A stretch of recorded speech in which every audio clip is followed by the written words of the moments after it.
how to fix Instagram ads not delivering problem.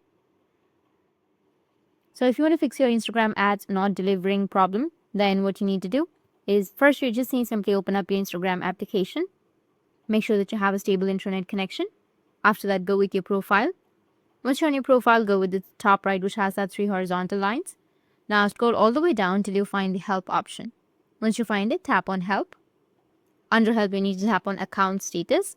Now you can check for your account status on your account and head over to features you can't use. Tap on it.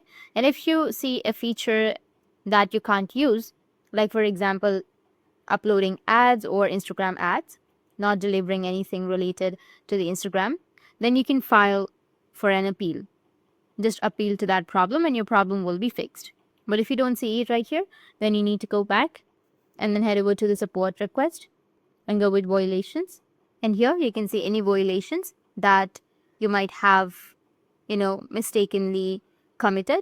So simply check for any violations and you can do the same from here as well. That is, apply for an appeal. And if none of that help, what you can do is just head back to the help center and you will have an option of report a problem. Tap on it and then tap on report problem without shaking and tap on don't include, and here it will take you to this kind of interface. Now you just need to simply go and write that Instagram are not delivering and then go with send and tap on submit. Write your reasons, and once done, your problem might be fixed. That's it. And if you have any questions, feel free to comment below. Thanks for watching.